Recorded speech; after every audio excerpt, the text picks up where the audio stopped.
interesting? Yes. Oh, very good.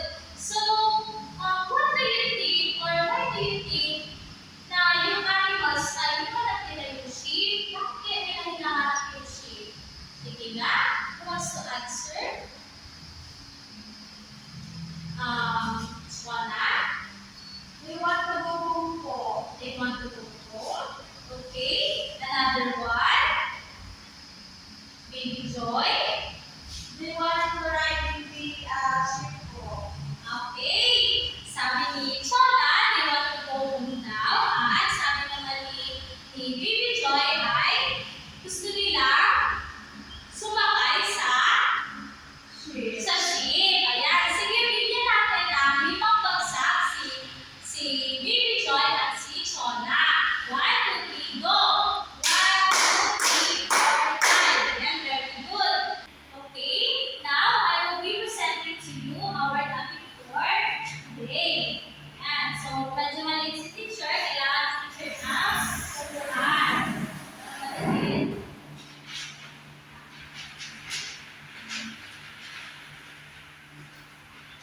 Okay.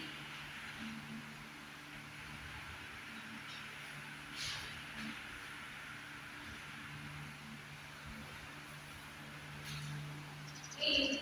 Values and spiritual development. Noah's Ark story. Ayan. So, but before that, let's have first also our objectives for today. Meron tayo 3 objectives or learning objectives. Yeah, at the end of the lesson, the pupils must have understand the moral or lesson taught by the story. So we will be having a story later. So share personal reactions and emotions evoked by the story. So mag-share kayo ang inyong feelings or reaction later. Actively engage in group and individual activity. Kaya gusto ko na mag-engage kayo mamaya or mag-participate kayo mamaya sa ating mga activity. Yan, malinaw ba ating objectives, children? Opo. Okay, very good. Okay, now, let's find out bakit kaya hinahanap ng mga hayop yung sheep. Ayan. So now, I will tell you a story about Noah's Ark. Okay, do you know the story about Noah's Ark? Familiar po. Familiar. Yung iba, alam naman niyo ang story ng Noah's Ark? Di pa po. Hindi pa ninyo narinig. At ngayon ay aking ikikwento ang story. It's all about Noah's Ark. At bakit ginawa natin yung activity kanina na hinahanap ng mga hayop yung sheep? Ayan. Okay, I will tell you a story. Are you excited? Yes, teacher. That's good. That's good to hear. Okay, the title of our story is Noah's Ark. Yan. Yan. Ano napapansin niyo sa picture? Dito sa picture, ano napapansin niyo mga bata? Pagkain po. Pagkain at pero Tao. mga tao. Sabi dito, Noah and his family loved God. Yan. Si Noah, ito si Noah. Ayan. Sabi niya ay si Noah at ang kanyang family ay mahal nila ang Diyos. Other people did not believe and did not love God at all. Yung mga tao dito sa kanilang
sinabihan ni Jesus or ng Panginoon si Noah na gumawa ng isang arka. At ito na yung arka.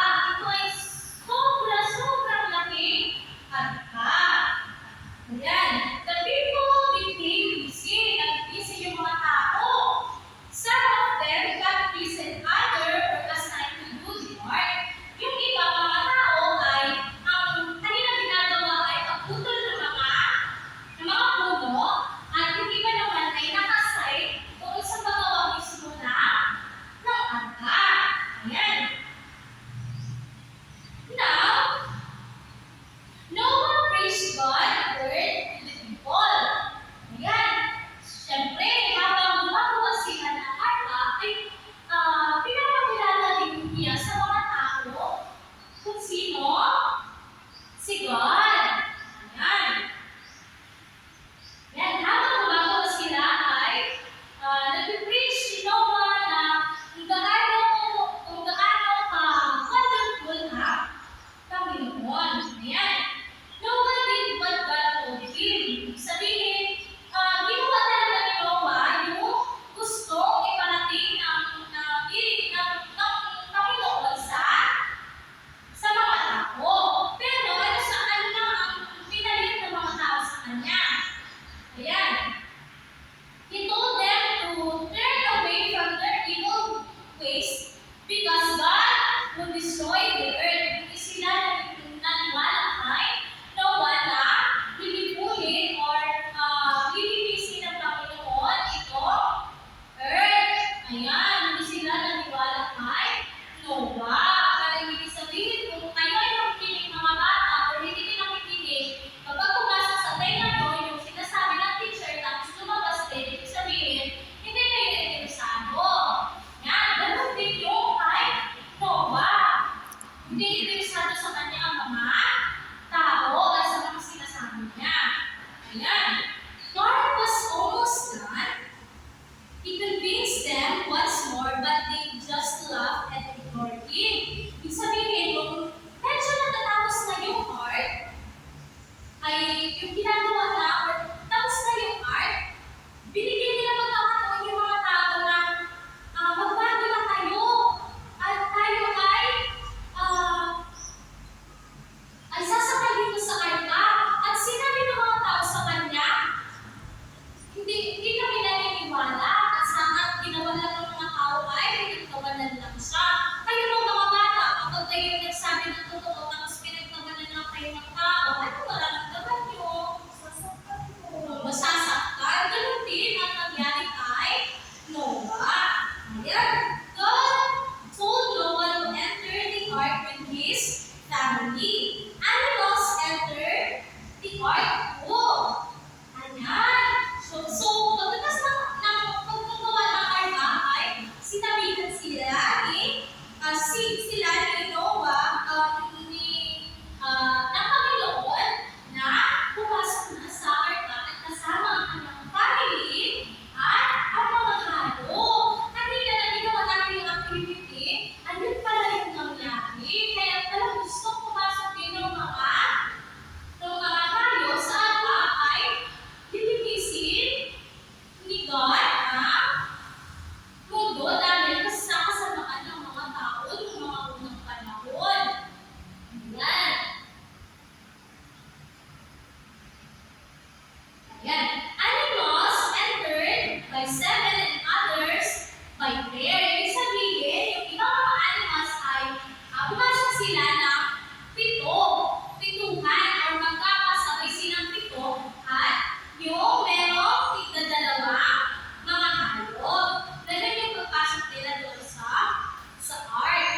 Ayan. Angel guided them. Sabihin, ginabayan sila ng anghel. Kaya, parang katulad na rin mga bata, kayo ay ginagabayan ng mga anghel. Kung saan kayo pumunta, kung naglalaro kayo din sa labas, ay ginagabayan kayo ng angel. Ayan. And when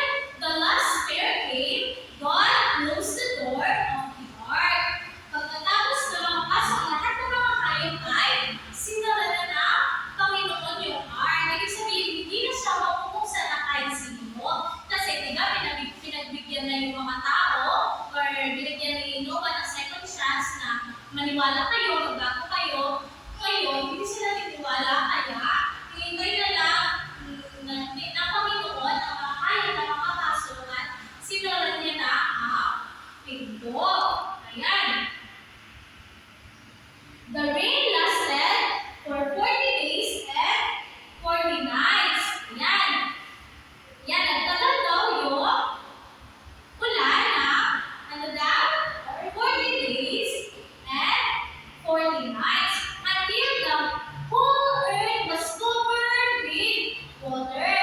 Sabihin, ayan, lahat ng nakapalibot dito sa buong kalupaan ay puno ng tubig. Ibig sabihin, nangyari ka yung sinabi ng Panginoon kay Noah.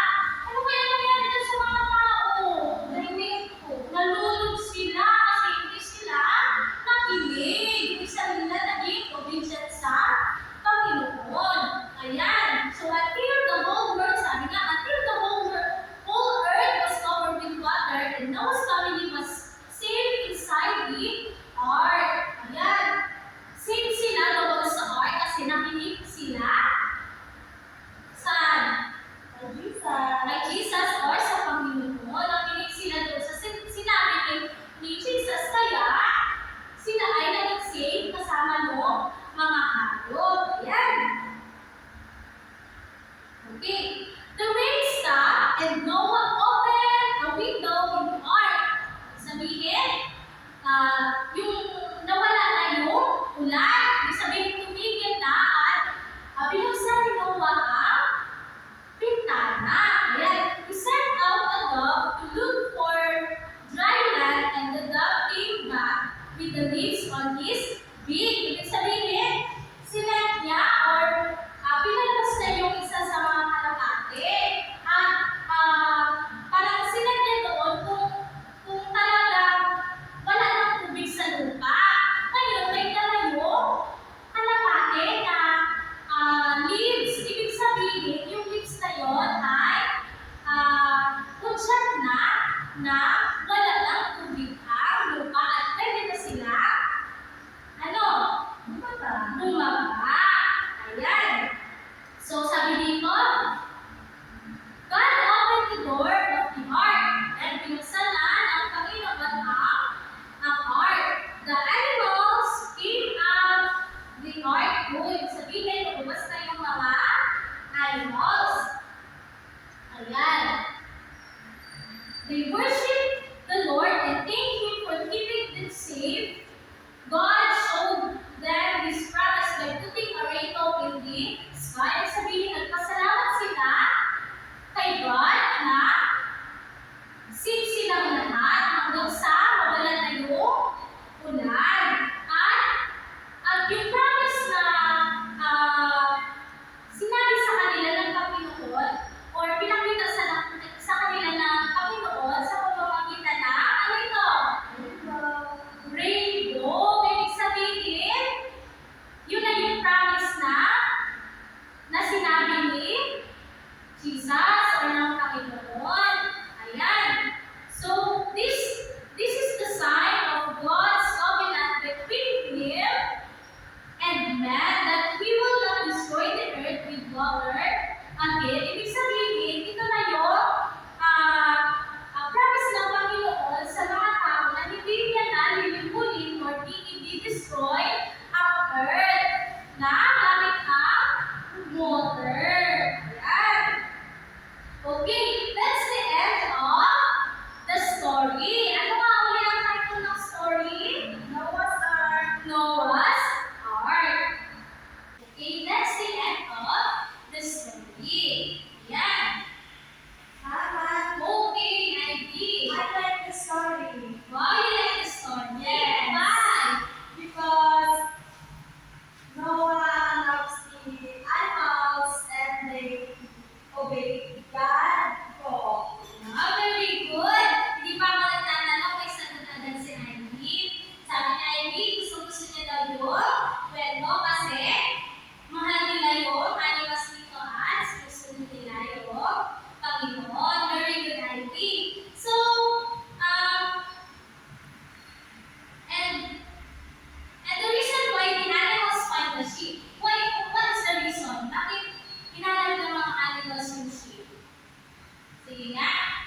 Okay, Baby Joy? Gusto pa po nila makasakay sa ship. Gusto nila makasakay sa ship? That's right also. Ayan. So, he and his family also loves animals. Kaya ano ibig sabihin? Kaya sinakay din nila yung animals. And, syempre, mahal din ni Jesus ang mga animals. Kaya sinakay din nila sa ship. Okay? Okay, let's give a galing clap to Ivy and Baby Joy. Okay, it goes like this. 1, 2, 3, 1, 2, 3. Ang galing-galing, ang galing-galing. Ganon. So, gaganon din kayo kapag tinuro ko kayo na kamay ko na nakaganito. Okay? Okay na, please stand up. Everyone. Okay, 1, 2, 3, go! 1, 2, 3, 1, 2, 3. Ang galing-galing! Ang galing-galing! Ayan, very good! Okay. Now, I want to ask you, what do you think is the moral lesson of this story about Noah's Ark? And why? Okay, Shona. Dapat po ang moral po ay pag po sinasabihan kung ano po yung tama ay dapat sundin. Huwag po kayong masaway. Okay, very good. So let's give a wonderful clap to Ivy. Goes like this. 1, 2, 3, 1, 2, 3. Wonderful. Okay, 1, 2, 3, go. 1, 2, 3, 1, 2, 3. Wonderful. Okay, another one. What do you think is the moral lesson of the story, children? Myra? Ang moral lesson po na aking nakuha po ay dapat po ay kailangan po natin sundin kung ano po yung sinasabi. Dahil po makikita ko sa Bible na gugunawin po yung binunaw po ni God yung mundo po dahil sa mga samaan ng tao. Wow, very good. Parang meron talaga siyang idea tungkol sa kwento na yun kasi nasabi niya. Ayan. Okay, let's give a perfect clap for Ivy. It goes like this. 1, 2, 3, 1, 2, 3. Perfect. Okay. 1, 2, 3, go. 1, 2, 3, 1, 2, 3. Perfect. Okay, the story tells us about how God is wonderful. At kahit na tayo ay may mga tao na masasama, ay mahal pa din tayo na Panginoon. At ganun yung ginawa niya ang pinanawa. Despite na marami tayong mga challenges ay kung nangyari ay hindi niya pati ibig sabihin ay binago niya kung ano yung talaga image ng ating mundo.